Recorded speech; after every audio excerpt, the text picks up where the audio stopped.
కూర్చోండి ఒక నిమిషం. మనమందరం పాట ద్వారా కూడా ప్రభుని గణపరిచి మనం పడదాం. అందరు లేచినప్పుడు పాడుకుందాం. పాట సంఖ్య 601. నా పాపములను క్షమించిన ప్రభు నా నేత్రములను వెలిగించాను. 601 పాట సంఖ్య. కొద్దిగా సోషల్ డిస్టెన్స్ మెయింటైన్ చేయండి. దగ్గరగా ఉండొద్దు. మీరు అన్నదమ్ములే కావచ్చు, అక్క చెల్లెలే కావచ్చు, కానీ కొద్దిగా డిస్టెన్స్ మాత్రం మెయింటైన్ చేయాలి. రండి.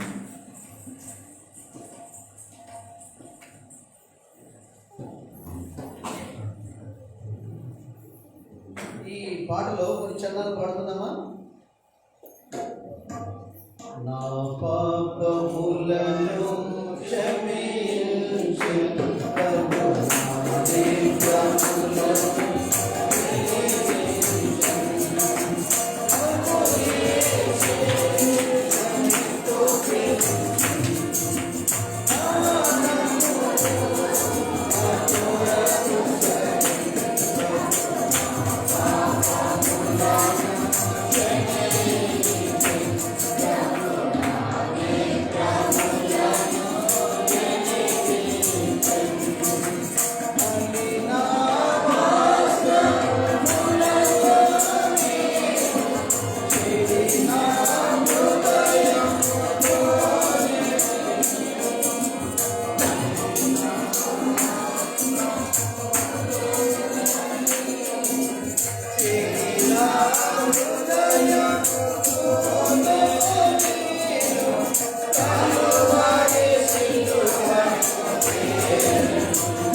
మరి ఇంకా ఆరాధనలో చాలామంది చేయాలి. మరి ఎందుకు నిర్లక్ష్యం చేస్తున్నారు? మరి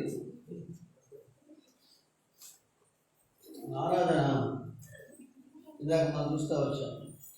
ఆయన ఇంటి పరిచయం మనకి ఇచ్చాడట. ఇంటి పరిచయం దేవదూతలు తొంగి చూడగోరు పరిచయం. కాబట్టి ఆయన తొంగి చూస్తున్నప్పుడు లేచి నిలబడండి. పైకి లేని రెండు లేచి ఇక్కడ రండి, స్టేజ్ దగ్గరికి నా దగ్గర రండి.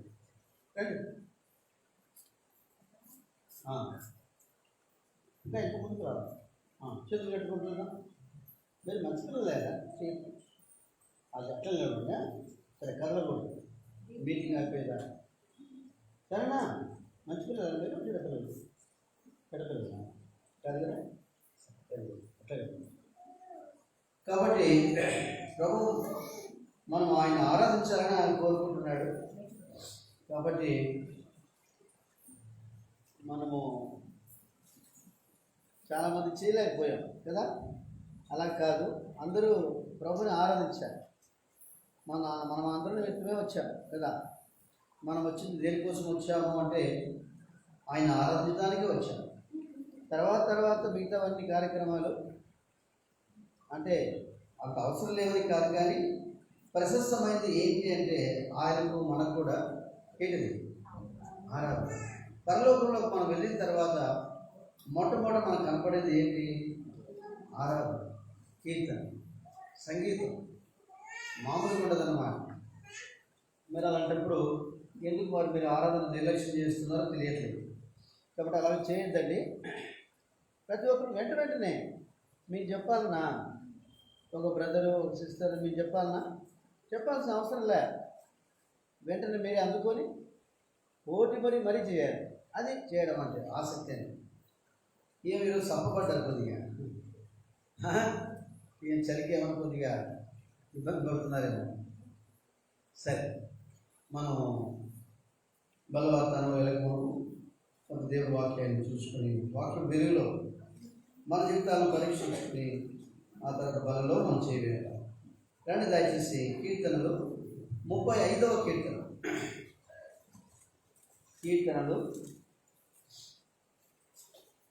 35వ కీర్తన. దయచేసి మనం ఇందులో 9వ వచనం నుంచి కొన్ని వచనాలు మనం మార్చి చదువుకున్నాం. 9వ వచనం నుంచి కొన్ని వచనాలు మార్చి చదువుకున్నాం. అప్పుడు యెహోవా యందు నేను హర్షించుదును, ఆయన రక్షణను బట్టి నేను సంతోషించుదును. చదవండి.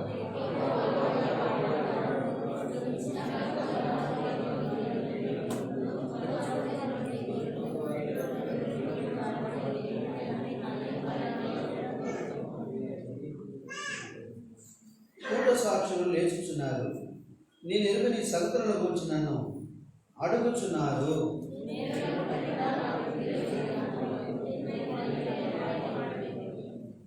వారు వ్యాధితో ఉన్నప్పుడు గోనెపట్ట కట్టుకుంటుని, ఉపవాసం చేత నా ప్రాణను ఆయాసపరుచుకుంటుని, ఆయనను నా ప్రార్థన నా ఎదలోనికి తిరిగి వచ్చి ఉన్నది.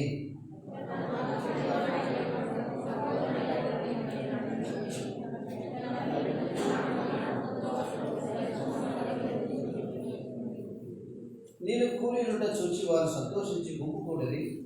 నీచులను నేను ఎరుగని వారు నా మీదకి కూడి వచ్చి మానక నన్ను నిందించిరి.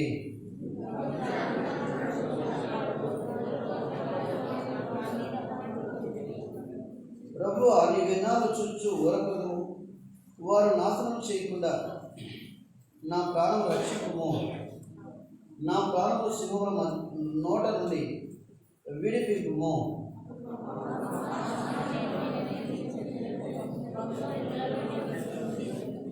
నీ హేతుకముగా నాకు శత్రులైన వారిని నన్ను గురించి సంతోషింపనీయకుము. నిర్నిమిత్తముగా నన్ను ద్వేషించు వారిని కన్ను గీటనీయకుము.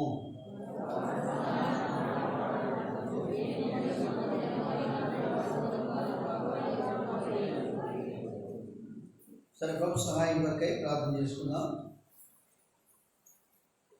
రండి.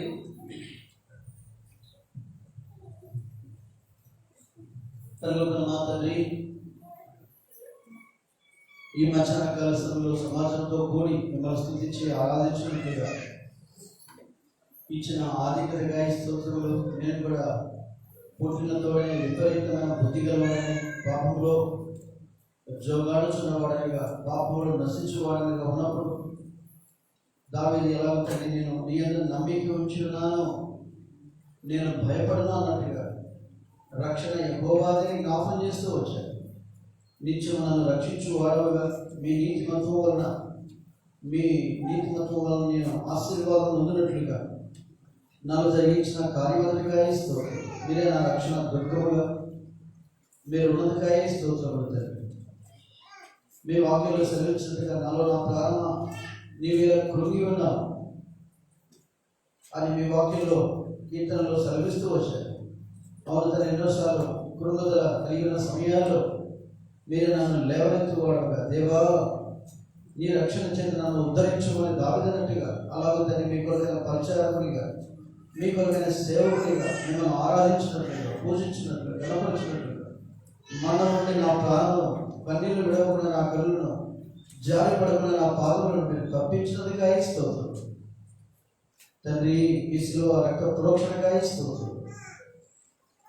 దేవా మీరే మాతో మాట్లాడు, మమ్మల్ని అంతకంతకు పరిశుద్ధపరిచి చివరి దినాల్లో సింహం నోటిలో నుండి ఉన్నట్టుగా మేమున్నాం. తండ్రి కనికరించు, మమ్మల్ని మీరే తప్పించు, మమ్మల్ని మీరే రక్షించు. మా రక్షణ దుర్గముగా యెహోవా తప్ప దేవుడేని, యెహోవా తప్ప ఆశ్రయ దుర్గమేది అన్నట్టుగా తండ్రి మీరే మా పక్షులుగా మీరు మహిమ తెచ్చుకోవాలి. యేసు ప్రభువు నామమున స్తుతించి ప్రార్థిస్తున్నాము తండ్రి, ఆమేన్.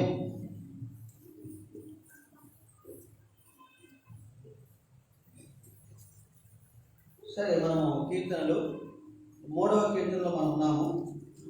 ఈ 3వ కీర్తనలో మరొకసారి అందరం కలిసి నాతో పలకండి. నేను భయపడను, రక్షణ యెహోవాది. రక్షణ ఎవరిదంట? యెహోవా. ఇప్పుడు దావీదు జీవితంలో అలాగూ దేవుని యందు తాను నమ్మిక ఉంచిన వాడిగా, ఆయన దేవుని రక్షణ దుర్గముగా ఆధారముగా ఆయన చేసుకున్న వాడిగా ఉన్నాడు. అందును బట్టి నేను భయపడను అంటూ వచ్చాను. ఆ విషయం మన కీర్తన 56లో ఇందాక మనం చూస్తూ వచ్చాం. సరే, కీర్తన 35లో మనం చూస్తున్నాం. రండి దయచేసి కీర్తన 35 3వ వచనం అందరం కలిసి చదువుతున్నామా? 3వ వచనాన్ని అందరం కలిసి మనం చదువుతున్నాం. ఈమె దూసి నన్ను తరుమువారిని అడగింపు, నేనే నీ రక్షణ అని నాతో సెలవేమో. ఇక్కడ చూడండి, దావీదు ఎంతగా నమ్మిక ఉంచగలుగుతున్నాడో చూడండి. నేనే నీ రక్షణ అని నువ్వేం చేయాలట? నన్ను తరుమువారిని ఈట తీసుకుని ఏం చేయాలంట? అడ్డగించము అంటున్నాడు. చూడండి, నేనే నీ రక్షణ అని అడ్డగించు ప్రభువాడు. మొదటి వచనం అంటాడు యెహోవా ఏమంటున్నాడు? మొదటి వచనం, నాతో వాచ్యమాడు వారితో వాచ్యమాడు, నాతో పోరాడు వారితో. అంటే ఎవరిని ముందు పెడుతున్నాడు? దేవుడా. అంటే మీకు సబ్జెక్టులకు వస్తారని నేను అక్కడ ఆపాను. రక్షకుడు ఎవరంట? రక్షణ యెహోవాది. కాబట్టి ఆయన నా రక్షకుడు అన్న విషయాన్ని దావీదు గట్టిగా నమ్ముతూ వచ్చాడు. అందుకే నా ప్రాణదుర్గం అంటాడు, నా రక్షణ దుర్గము అంటాడు. కాబట్టి ఆయన ముందు ఉంచాడు. కాబట్టి మన ప్రతి సమస్యకు ముందు ఎవరిని ఉంచాలి? ఎవరిని? రక్షకుడిని మనం ఉంచాలి. వెరీ గుడ్, మంచిగా లైన్లో ఉంచాలి. ఎవరిని ఉంచాలా? చెప్పలే. రక్షకుడైన దేవుని మనం ఉంచాలి. ఎప్పుడైతే మనం ఆయన ముందు ఉంచుతామో చూడండి, మనం బలహీనమైన చెప్పలే. ఆయన ఎవరు? బలవంతుడైన దేవుడు. అందుకే మీరు గమనించుంటారు, ఇంతగా యెషయా 43 మనం ఏం చూచాం? రక్షించుటకు బలాఢ్యుడైన వాడను నేనే అన్నాడు. రక్షించుటకు బలాఢ్యుడైన వాడను నేనే. ఎంత బలాఢ్యుడు అంటే ఎంత పరాక్రమవంతుడు మన దేవుడు, లేక మన రక్షకుడు అంటే అక్కడ రాయబడింది. మనందరికి పరిచయమైన భాగమే. యోహాను సువార్త 10:18 మనం చూస్తూ వచ్చినప్పుడు, ప్రాణము పెట్టుటకును తిరిగి తీసుకున్నట్టుకు నాకు అధికారము కలదు అన్న దేవుడు. ఎంత గొప్ప దేవుడు! మనం ఒకవేళ ఇప్పుడు ఈ బాటలో నీళ్ళు ఉన్నాయి, ఈ నీళ్ళు ఒలకపోసి నేను మళ్ళీ ఎత్తుతాను నేను చెప్పగలనా? ఒకవేళ అన్నాను అనుకోండి, ఏమని? ఈ నీళ్ళు నేను ఒలకపోయగలను మళ్ళీ ఎత్తగలను అన్నాను అనుకోండి, మీరేం చేస్తారు? అదేంటి, నీళ్ళు ఒలకపోవడం సులభమే, మళ్ళీ దాన్ని తిరిగి ఎత్తడం కష్టం కదా, అన్న ఎలా చేస్తాడబ్బా అనుకుంటారు. నిజమే, ఈ నీళ్ళే చూడండి ఒలకపోసి మళ్ళా ఎత్తడం కష్టమైతే ప్రాణము పెట్టి చెప్పలే మరలా తన తిరిగి తీసుకోవడం అంటే ఎంత అసాధ్యమైన దేవుడు, ఎంత అసమానమైన దేవుడు. అవర్ గాడ్ ఇస్ అవసరం గాడ్. మన దేవుడు ఎవరు అంటే అసమానుడైన దేవుడు. అందుకే ఆయన చాలా బాగా అంటాడు, మరణం యొక్కయు పాతాళ లోకం తాళపు చెవులు నా స్వాధీనంలో కూడా అంటాడు. అంటే ఆయన ఆ సర్వాధికారాన్ని, ఆయన శక్తిని, ఆయన బాహుబలాన్ని ఆయన చూపేవాడు. ఇప్పుడు ఈనాడు మన జీవితాల్లో రక్షణ కీర్తన 12:5 వివరించడం బిగ్గరగా స్పష్టంగా 12:5. బాధపడు వారికి చేయబడిన బలత్కారం బట్టి, దరిద్రుల నిట్టూర్పును బట్టి నేను ఇప్పుడే లేచుదును. రక్షణను కోరుకుని వారికి నేను రక్షణను, అదిగా చూశాను. బాధపడే వారి బలత్కారం బట్టి, దరిద్రుల నిట్టూర్పును బట్టి నేను ఇప్పుడే లేచుదును. ఎవరు లేచేది? ప్రభువైన యేసుక్రీస్తు వారు. అపోస్తలుల కార్యం 3వ అధ్యాయం చివరి వచనంలో మాట రాయబడింది, దేవుడు తన సేవకుని లేపి అని రాయాలి. తీసారు ఎవరన్నా? చదవండి. అపోస్తలుల కార్యం 3వ అధ్యాయం చివరి వచనం కింద ఫుట్ నోట్లో ఉంటుంది చూడండి. ఉందా? ఫుట్ నోట్లో ఏమో చూడండి. ఇంత చిన్నగా చెప్తారు మరి. కాబట్టి అక్కడ రాయబడి దేవుడు తన సేవకుని లేపాడు. కాబట్టి ఆయన ప్రభువుని యేసుక్రీస్తు వారు, ఆయనే మన రక్షకుడు. కాబట్టి రక్షణ ఇచ్చుట యెహోవా. కాబట్టి ఆయనే మనం రక్షించువాడిగా ఉన్నాడు. మొదటి సమూయేలు గ్రంథం 2వ అధ్యాయం 6వ వచనంలో మనం చూస్తే అక్కడ రాయబడింది, జనులను సజీవులుగాను మృతులుగాను చేయువాడు యెహోవాయే, పాతాళంలోనికి పంపచు చెప్పలే అందులో నుంచి రప్పించువాడు ఆయనే. మనం ఒకవేళ ఏదైనా బట్టలు తిరిగిపోయాయి, లేక గుడ్డీలు వేసుకోవాలా, అలాంటి సమయాల్లో ఒక్క సూది దారం వెంకి దానికి ఏం చేస్తాం? రే బాబు చిన్నాడా కాసేపు రాలా, ఏమ్మా ఈ సూదికి దారం వెంకిస్తారా? చూడండి, జనులను సజీవులుగా చేయవాడు చెప్పలే మృతులుగా చేయవాడు యెహోవా, పాతాళంలోనికి పంపచు అందులోని రప్పించువాడు ఆయనే. ఇంకో మాట చెప్తే మీరు ఆశ్చర్యపడతారేమో, భయపడతారేమో. సాతానుడు ఇప్పుడు ఎక్కడున్నాడు తెలుసా? చెప్పండి చూద్దాం. సాతానుడు ఎక్కడున్నాడు? ఎందుకైనా మంచి ఊరుకుంటూ పోలేనుకుంటారా కదా? ఎక్కడున్నాడు చెప్పరే? భూమి మీద ఉన్నాడు. ఎట్లున్నాడు? ఎవరిని మృగుదా అని గర్జించు. ఇప్పుడు చెప్తారు గట్టిగా కదా. ఇంకెక్కడున్నాడు చెప్పండి? మళ్ళీ ఒక ప్రశ్న. వాడు పాతాళంలో ఉన్నాడు. ఇంకా ఎక్కడున్నాడు చెప్పండి? పరలోకంలో ఉన్నాడు. ఎందుకు అని విడిచిపెట్టాడు ఆయన. మేము విడిచిపెట్టింది మామూలు ఎవరిని? సైతాన్. అందుకే మత్తయి సువార్తలో రాయబడింది, పరలోకము ఎలాగుంది అంటే ఇప్పుడు బలత్కారం చేత పట్టబడిందంట. ఇదేంటి మనం భూలోక సంగతి అలా చేస్తున్నాం, ఎప్పుడో ఇట్లా అయిపోయి, అది ఇట్లా అయిపోయి, ఇట్లా అయిపోయి అంటున్నాం. పరలోకం ఏమైందంట అంటే ఇక అక్కడికి మళ్ళీ అక్కడే ఉండేది, మళ్ళీ దిగిరండి. కాబట్టి మీరు అలాగే మళ్ళీ బలత్కారం కాబట్టి మనం కూడా ఏదైనా చేయించి అనుకోబాకండి. ఒకరోజు వస్తుంది, మరి 15వ అధ్యాయం రాయబడింది, సర్వాధికారం ప్రభువు యేసుక్రీస్తు వారికి ఇవ్వబడుతూ ఉంది. ఒకవేళ మరి పోయినా అక్కడికి విషయం తెలుసుకుంటే మంచిది. 110వ కీర్తన చూడండి, చదవండి ఎవరండి. ప్రభు నా ప్రభుతో సెలవిచ్చిన వాకు, నీ శత్రువును పాదపీఠముగా చేయ వరకు నీవు నా కుడి పార్శ్వమున కూర్చును. ఇంకా తెలియదు. ప్రభు నా ప్రభుతో సెలవిచ్చిన వాకు, నేను నీ శత్రువులను నీ పాదములకు పీఠముగా చేయ వరకు నా కుడి పార్శ్వమందు.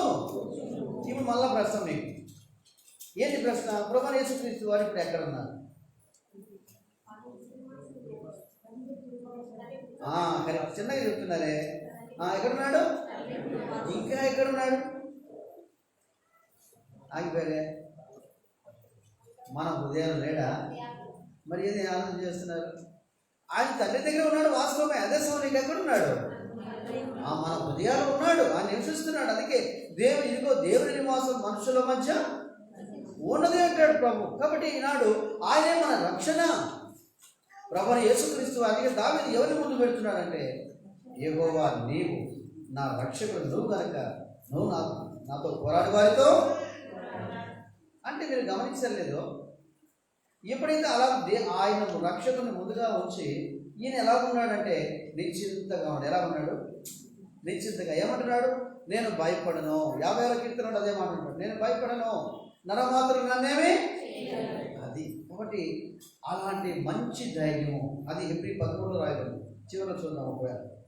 కాబట్టి దావీదులో ఉన్న ధైర్యం ఎలాంటిదంటే, సింహం గుండె వంటి గుండె గలవారు ఏమవుతారట? దిగులు చెందురు. దిగులు చెందుతారు. ఈనాడు మన జీవితాల్లో ఆయన రక్షకుని మన ముందు వచ్చినప్పుడు, ఆ రక్షకుని ఆధారం చేసుకున్నప్పుడు ఎక్కడ లేని ధైర్యం మనకు వస్తుంది. మీకు చెప్పాను అంతకుముందు, మన పిల్లలు స్కూల్కి వదిలేసి వస్తూ ఉంటారు. ఎవడైనా కొట్టాడు అనుకోండి, ఎవడో కొట్టాడు, మన పాపం అబ్బాయిని కొట్టాడు, వీడు ఓర్చుకొని వాళ్ళకంటే పెద్దది కావచ్చు, పెద్దది కావచ్చు, ఓర్చుకొని ఇంటికి వచ్చింది. ఒకవేళ మన స్కూల్కి దగ్గరికి వెళ్ళి మన పాపకు బాబు వదులుతున్నాం, వాడు కనపడ్డాడు, ఎవడు చెప్పరే, కొట్టినవాడు కనపడినప్పుడు ఈ పాప కానీ ఈ అబ్బాయి కానీ ఏమంటారు? అది నేనా వాడేనా, దాన్ని కొట్టింది ఎవరు? వాడే అని ఊరుకోరు. తెలుసా ఏం చేస్తారు? ఇప్పుడు చూసుకుందాం, అవునా కదా అన్నట్టు ఏం చేస్తారు? అది వాడేనా అంటే ఏంటి అర్థం అక్కడ? ఇప్పుడు రా, ఎవరున్నారు? అది రహస్యం.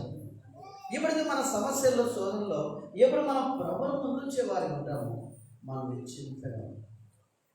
అందుకు పేదలు చూడండి, నాలుగు చతుర్చయముల మధ్య అని ఏం చేస్తున్నాడంట? ఏం చేస్తున్నాడు? నిద్రపోతున్నాడండి. ఏం చేస్తున్నాడు? నిద్రపోతూ తెల్లవారితే ఆయన ఏం చేస్తారు? ఆయన చంపేస్తారు ఆయన. అయితే చూడండి ఏం చేస్తున్నాడు? నిశ్చింతగా నిద్రపోతున్నాడు. మధ్యరాత్రి రానే వచ్చిన తర్వాత పేదలు ఏం చేశారు? దూత వచ్చి నిద్ర లేపాడు. చూశాడు మనవాడు, ఏదో మన అన్ని నిద్ర లేకున్నారు, ఎందుకు ఎవరు లేపేది అనుకున్నాడు. ఎంత నిశ్చింత! మనకి ఏదైనా చిన్నది ఏదైనా జరిగితే ఏం చేస్తాం? నిశ్చింతగా ఉంటామా? ధైర్యంగా ఉంటామా? ఎంత వణికిపోతామో వడాపులాగా. వడాపు తెలుసా? మామూలు కాదన్నమాట. ఎంత వణికిపోతామో, ఎంత బాధపడతామో.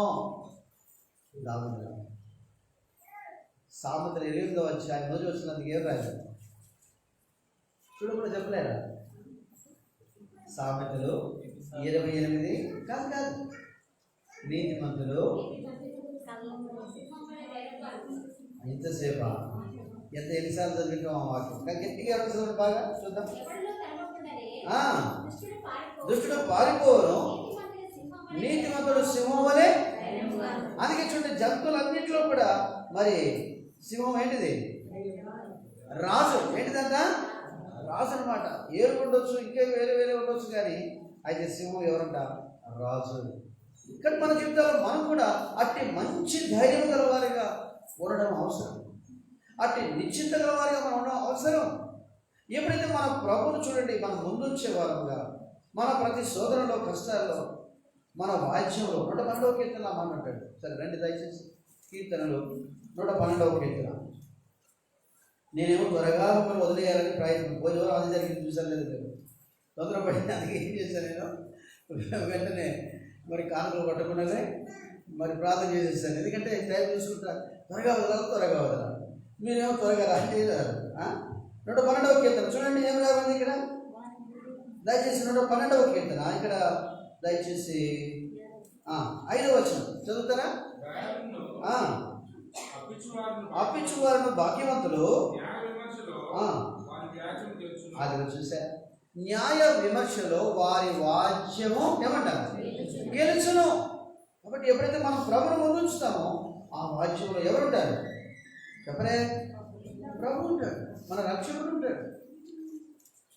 కాబట్టి అలాగ చేయడం ద్వారా మన జీవితాల్లో మనం తప్పకుండా విజయం పొందేవారికి ఉంటాం.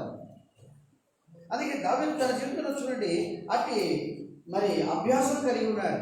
అందుకే ప్రతి దానికి ఆయన ముందు పెడుతున్నాడు. సరే రండి దయచేసి కీర్తనలు 35వ కీర్తన. ఇప్పుడు 2వ విషయానికి వద్దాం. ఇదంతా ఒకటే. 2వ విషయం చదువుకుందాం అందరం కలిసి. 9వ వచనం కలిసి చదువుకుందామా? 9వ వచనం. అప్పుడు యెహోవా యందు నేను హర్షించుదును, ఆయన రక్షణను బట్టి నేను. అది చూసారా, ఇప్పుడు ఆయన మన ముందు ఉంటాడు, ఆయన మన రక్షకుడిగా ఉండి మన కాపురిగా ఉండి ఆదుకుంటూ వస్తాడు. అప్పుడు నేను యెహోవాను హర్షించుదును, ఆయన రక్షణ బట్టి నేను. ఇందాక మీకు సామాన్యంగా అర్థం అవడానికి చెప్పాను. ప్రతిరోజు స్కూల్కి హ్యాపీగా వెళ్ళిపోతారు పిల్లలు. అయితే ఎవడో కొట్టాడు అనుకో, స్కూల్కి వెళ్ళాలంటే అంటారు. అవునా కదా? ఎప్పుడైతే మనం వాళ్ళ వెంట వెళ్ళామో చూడండి, ఏం చేస్తారు వాళ్ళు? హ్యాపీగా వెళ్తారు. ఇందాక చెప్పిన ఆ సీన్ అలాగా ఎలా ఉంటారంటే ధైర్యంగా ఉంటారు. ఎందుకు? నా తండ్రి నాతో కూడా ఉన్నాడు. ఎవడో వస్తే ఏం చేస్తారు? నా తండ్రి చూసుకుంటున్నారు వాళ్ళు. అంటే అలాగే దావీదు జీవితంలో కూడా అలా దేవుని రక్షకుని ముందుంచుతూ వచ్చాడు.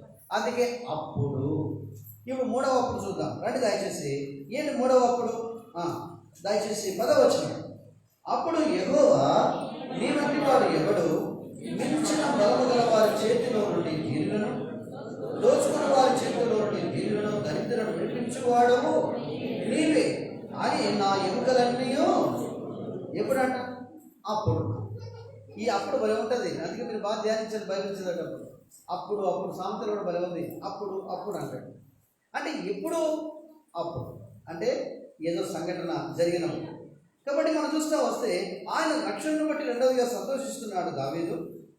మరి 10వ వచనంలో అప్పుడు యెహోవా నీ వంటి వాడు ఎవడు అంటున్నాడు. కాబట్టి అప్పుడు అంటున్నాడు అంటే ఇక్కడ ఏంటి కారణం? మించిన బలము గల వారి చేతిలో. ఏ బలం అంట? ఇప్పుడు తండ్రి ఉన్నప్పటికీ ఒకవేళ తండ్రి కంటే మించిన వారి వైపు ఉన్నారేమో. అందుకే ప్రభు చాలా బాగా ఏమంటాడు? మీలో ఉన్నవాడు లోకంలో ఉన్నవాడి కంటే. ఇప్పుడు మన మూడవాడు వస్తున్నాడు. అంటే బాహ్యంగా మనకు తండ్రి ఉండవచ్చు, బాహ్యంగా మనకు బలం ఇవ్వచ్చు, కానీ అయితే మించిన బలం గలవాడు, మనకంటే మించిన బలం గలవాడు ఎవరు చెప్పరే? సాతాను. వానికంటే మించిన బలం గల ఎవరు? దేవుడు. ఇక బాగా రహస్యం గమనించాలి. మీలో ఉన్నవాడు చెప్పరే లోకంలో ఉన్నవానికంటే. ఇక్కడ బాగా గమనించారు. మనకంటే మించిన బలం గలవాడు ఎవరు? సాతాను. గుర్తుపెట్టు. అందుకే ప్రభు చాలా బాగా రాయింది. ఏమంటాడు? అపవాదికి. మీకు తెలుసు ఒక రహస్యం. మనం వాళ్ళని పిలవకుండా అసలు రాడంటాడు. ఎవరు? మనమే పిలుస్తాం. అవును, చాలాసార్లు మనం పిలుస్తాం. మనం తెలియక పిలుస్తూనే ఉంటాం. అందుకే వాడు నన్ను పిలిచారు కానీ వచ్చానంటాడు. అందుకే చాలాసార్లు మనం మోసగింపబడుతూ ఉంటాం. అక్కడ వాక్యంలో చాలా బాగా రాయబడింది.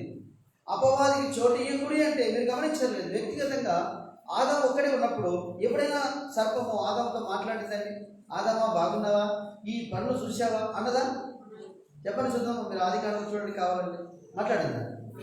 ఎప్పుడు మాట్లాడలే. ఎప్పుడు అమ్మగారు వచ్చారో, ఎవరు అమ్మగారు? అవ్వ వచ్చిందో చూడండి, స్టార్ట్ చేసింది. ఏం చేసింది? మాట్లాడటము. అంటే మీరు బాగా అలా లోతుగా అర్థం చేసుకోండి.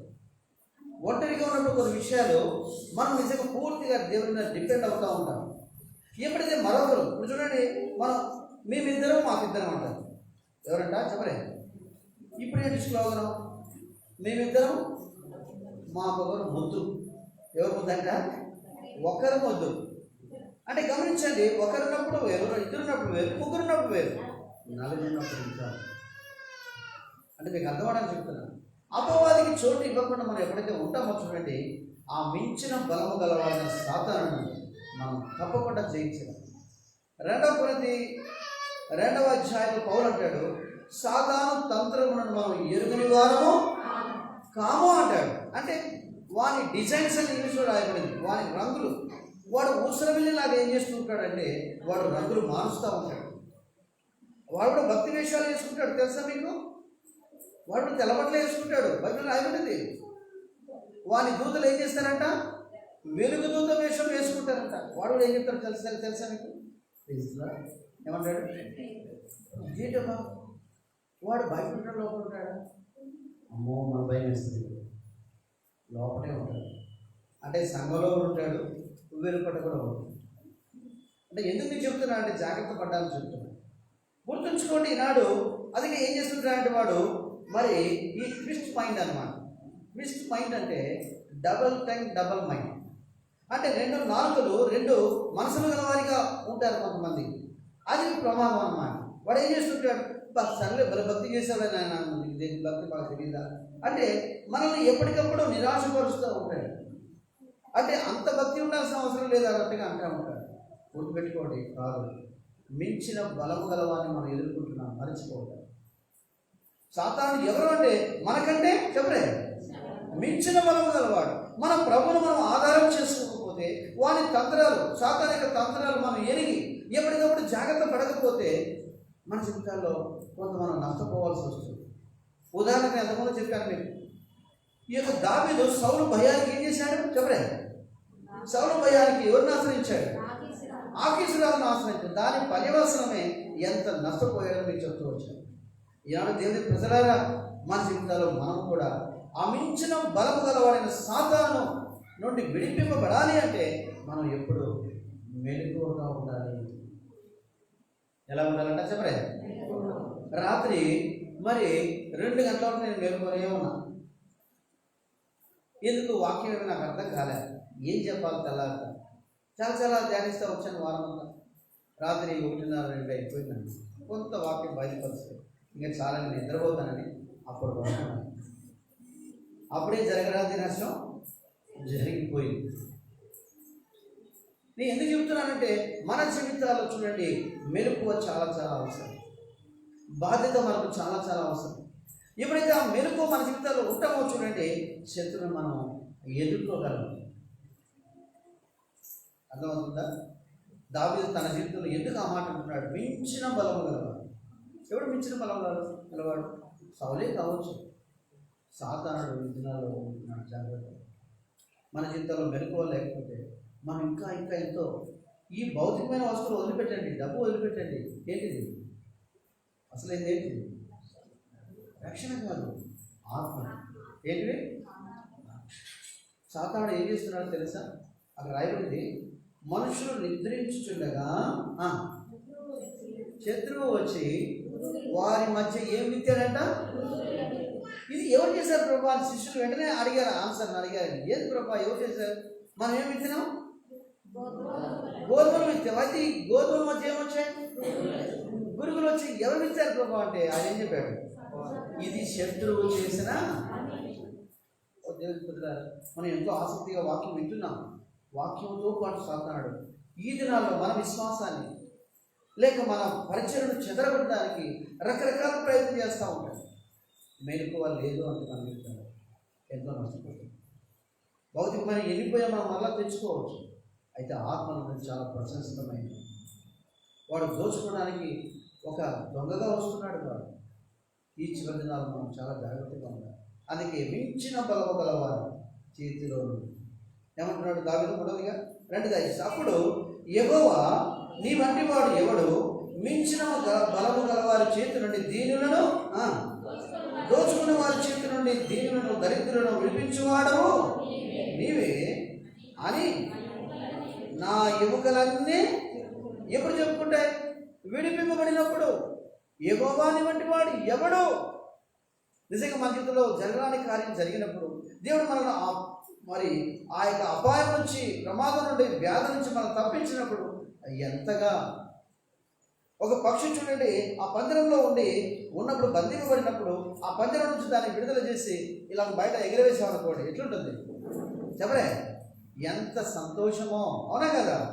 ఈయన యాపిల్ పండు పెట్టినా, జామకాయ పెట్టినా, ఏమి తిని సంతోషించినా ఆ పంజరం బయటికి పోవడం దానికి గొప్ప సంతోషం. అందుకే మనం దేవుని ప్రజలారా ఈ చివరి దినాల్లో మనం మెలుగుకోవాల్సిన అగత్యం ఏర్పడింది. నేను బాగా కొంత డిఫరెన్స్ గమనించాను. ఏది డిఫరెన్స్ అంటే, మనం మెలుగుగా ఉండడం వేరు, నిద్రామత్తులుగా ఉండడం వేరు. మెలుగుగా ఉన్నప్పుడు ఏముంటుందంటే, నష్టం జరిగినా, కష్టం వచ్చినా దాన్ని ఎదుర్కోగలం. మీరు బాగా రహస్యం చెప్తున్నా చూడండి. దాన్ని ఏం చేయగలం మనం చెప్పలేదు, ఎదుర్కోగలం. ఈ నష్టం ఏ విధానంలో వచ్చిందో, సాతాను ఏ విధంలో మనం కలవరపరచడానికి ప్రయత్నం చేస్తున్నాడో ఎరిగి దాన్ని ధైర్యంగా ఎదిరిస్తాం మనం. అయితే మెలుకోలేదనుకోండి.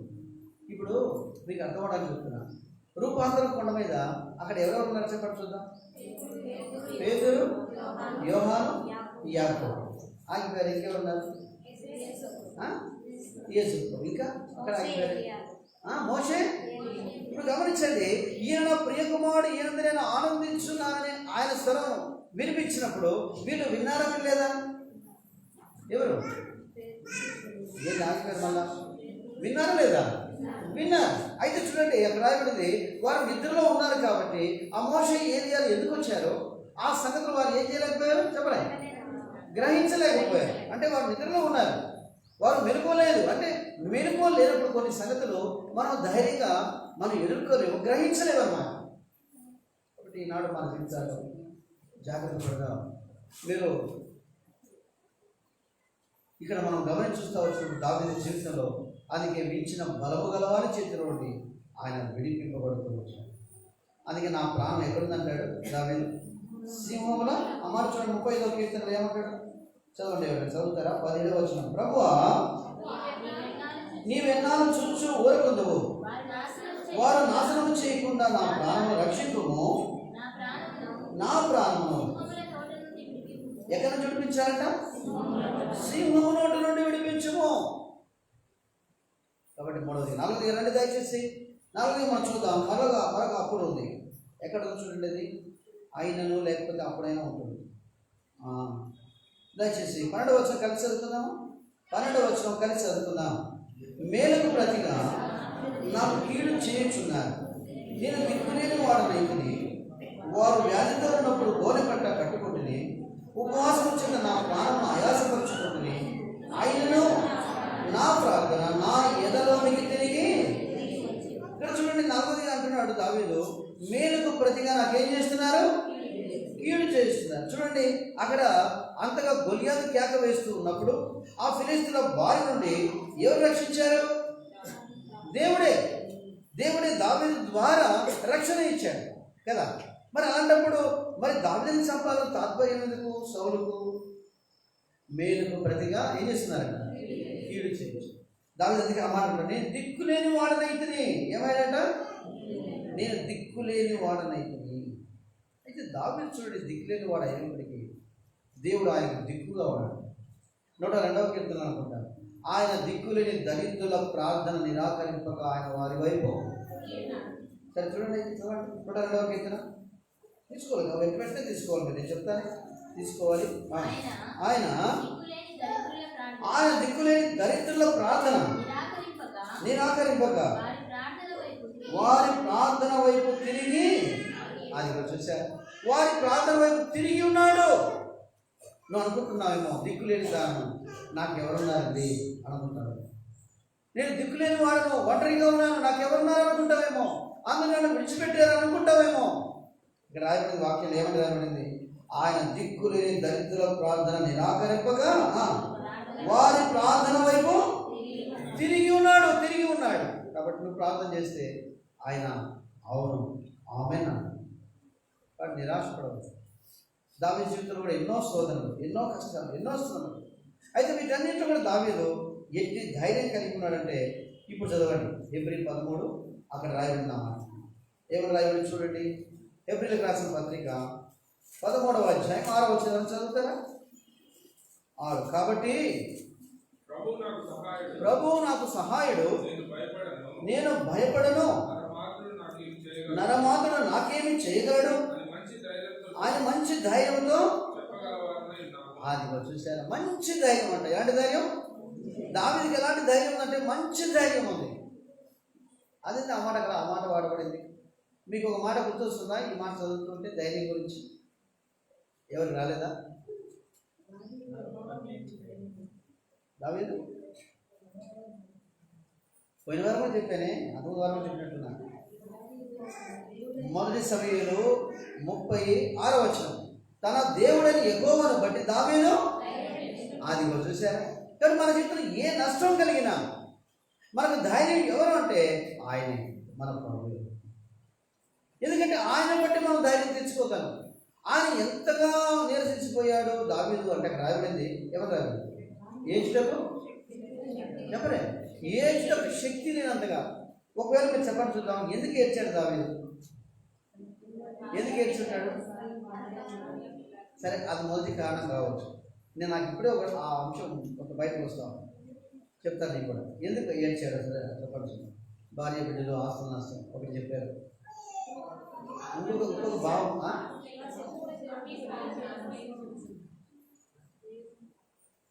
చెప్పచ్చు ఎవరైనా. ఎందుకు ఏడ్చాడు కాదు, ఎవరైతే దిక్కులేని వారిగా, అప్పుల వారిగా, మతి స్థిమితం లేని వారు ఉన్నారో వారిని చేర్చుకొని, వారిని ప్రేమించి, వారిని భోజనం పెట్టి, వారిని ప్రయోజకులు చేస్తే వాళ్ళు ఏం చేస్తున్నారు చెప్పరే? అది దావీదు దుఃఖం. నష్టం జరిగింది, దానికి ఎవరైనా చేయలేరు, దేవుడు అనుమతించాడు. అయితే అందరూ కలిసి ఎవరి మీదకి వస్తున్నారు? ఎంత మనసు కష్టమైందంటే, దేవా మతి స్థిమితం లేకుండా ఉంటుంది, దిక్కు లేకుండా ఉంటుంది, అలాంటి వారిని నేను చేర్చుకొని నా పంచన పెట్టుకుని వారిని అంతగా నేను ప్రేమిస్తే ఇప్పుడు నా మీద వాళ్ళు ఏం చేస్తున్నారు చెప్పండి? రాళ్ళు తీసుకుని చంపాలనుకుంటున్నాను. అక్కడ దావీదు మనసు బాగా కృంగుతూ వచ్చింది. అయినా రాయబడి తన దేవుడైన యెహోవాను బట్టి దావీదు, కాబట్టి నీ బంధువులు కావచ్చు, నీ ఇరుగు పొరుగు వారు కావచ్చు, ఎన్నో సంవత్సరాలు కూడా ఇలాంటి దావీదు లాంటి పరిస్థితులు కూడా నేను మనం వెళ్ళవచ్చు. అయినా అక్కడ రాయబడిన ఆ మాట చాలా ధైర్యం ఉంది. అందుకే దావీదుకి ఏముందంటే మంచి ధైర్యం. ఎలాంటి ధైర్యం చెప్పండి చూద్దాం. మంచి ధైర్యం ఉంది ఆయనలో.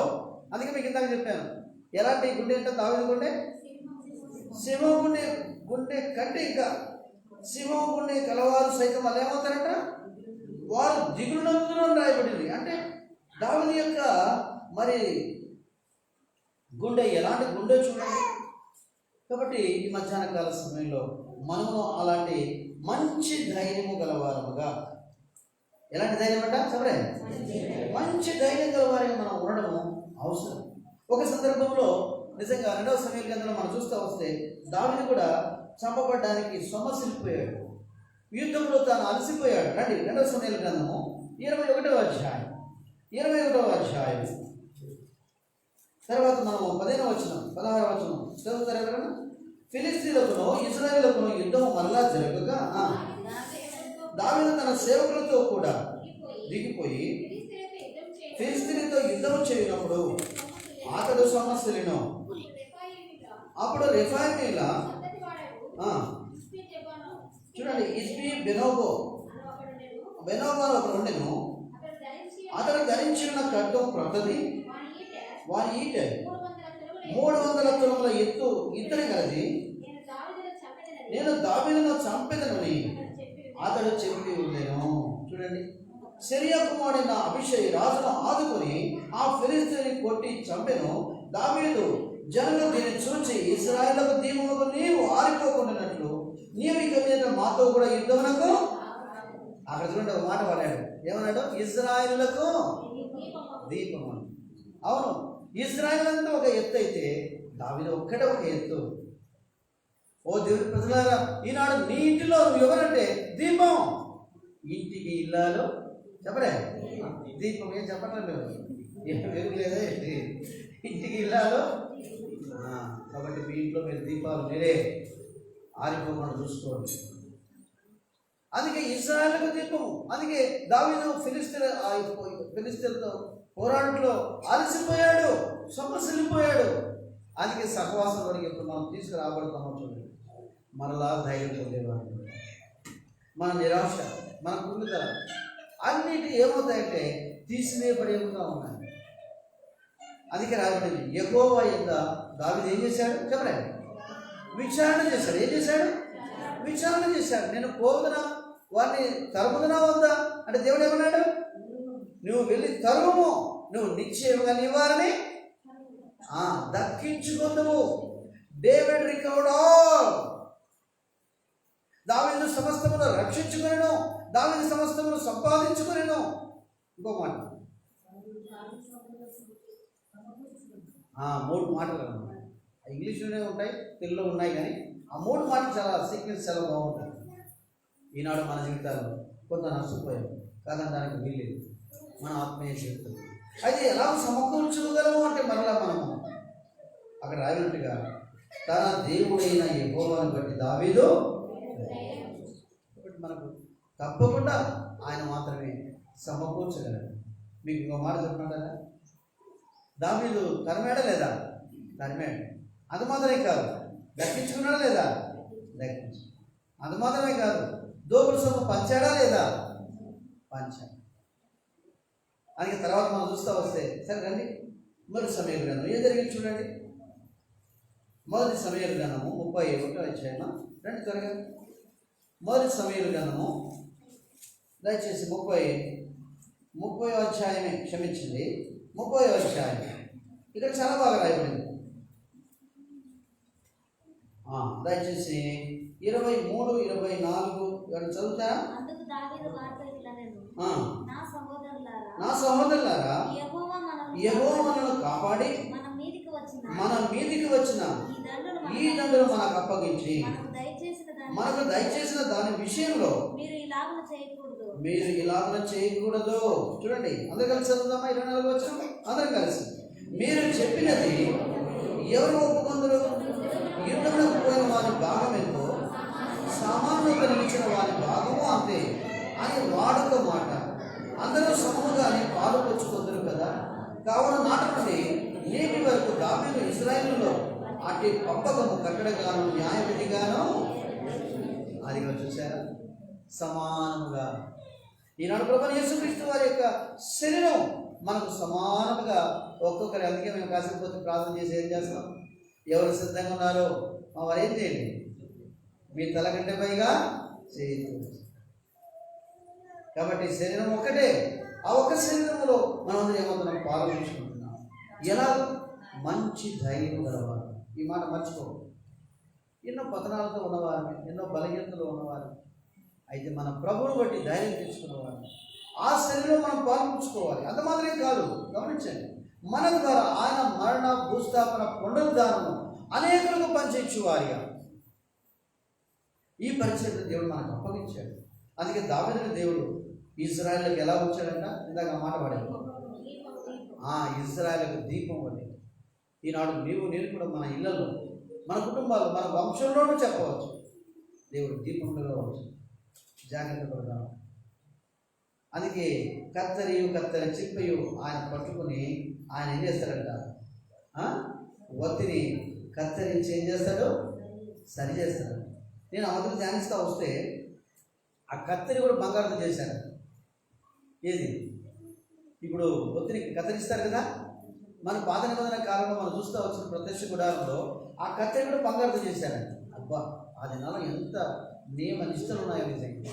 అది ఈనాడు మన ప్రభువైన యేసుక్రీస్తు వారు నమ్మకమైన ప్రధాన యాజకుడు. ఆయన ఉన్నాడు. నష్టం కలిగింది కాదనడానికి వీల్లేదు. మన ఇంట్లో, మన వ్యక్తిగతంగా ఎంతో నష్టం. ఇప్పుడు మనం ఆయన బట్టి ధైర్యం తెచ్చుకున్నాం.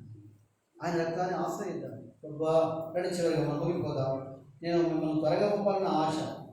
రండి, దాచి 35వ కీర్తన రండి త్వరగా అందరూ కలిసి మనము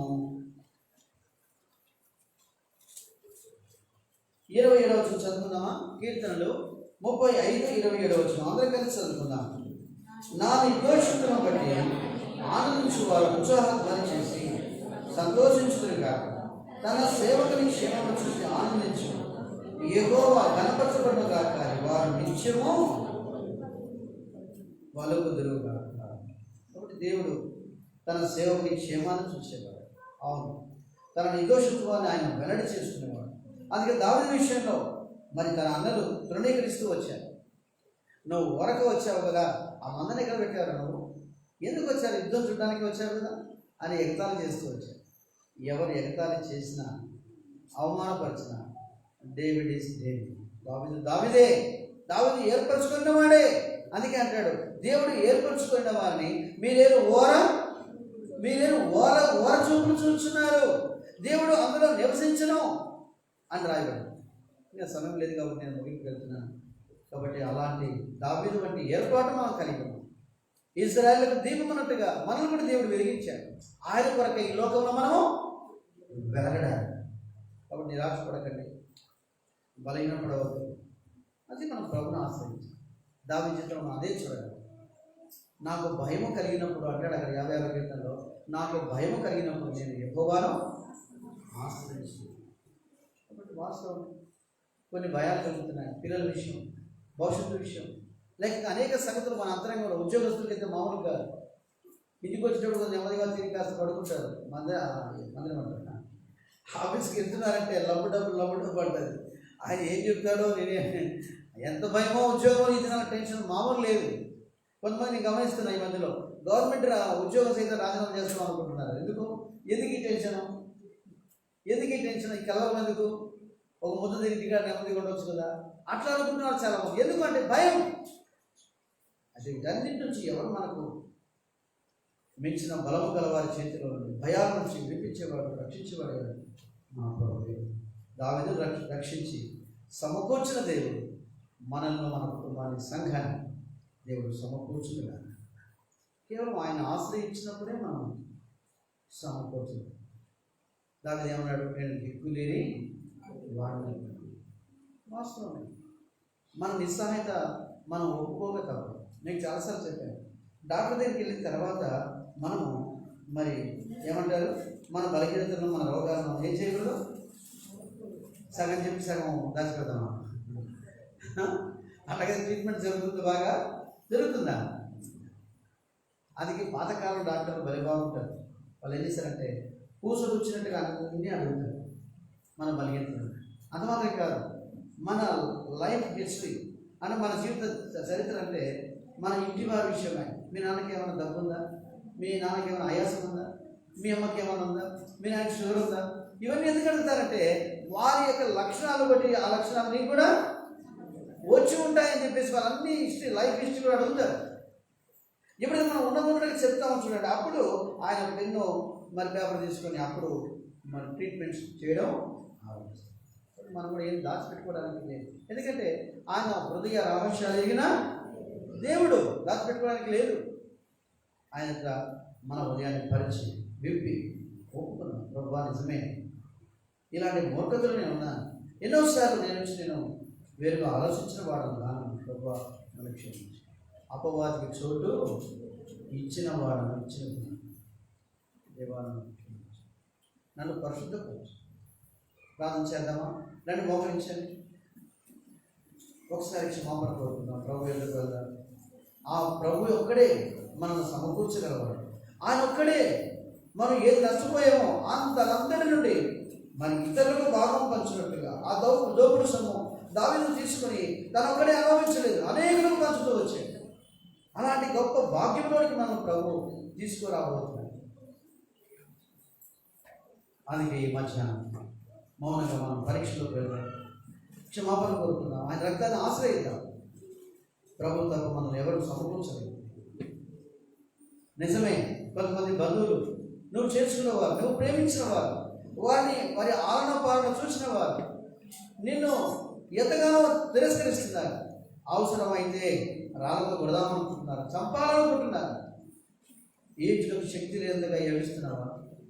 అయితే నేను ముందు ప్రభువును పెట్టుకో. దాన్ని పెట్టాడు, యెహోవా నాతో వాచ్యమాడు వారితో వాచ్యమాడము, నాతో పోరాడు వారితో నీవు పోరాడము, ప్రతి దోషి నా పక్షముగా నిలువు అన్నాడే.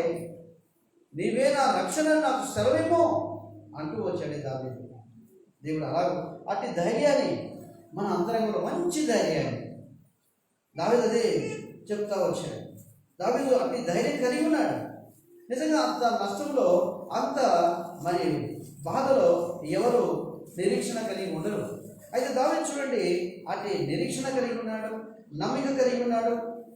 అందుకే దేవుని వాక్యంలో మనం చూస్తూ వచ్చినప్పుడు మొదటి సమూయేలు గ్రంథంలో మనం చక్కగా చూడగలం. దావీదు సమస్తమును సమకూర్చుకొని మనం చూస్తాం. కాబట్టి అలాగూ మనము సమకూర్చుకోగలుగుతుందిగా ప్రభు మనకు అట్టి కృపను అనుగ్రహించుగా. మౌనంగా ప్రార్థనలో క్షమాపణ కోరుకోనండి.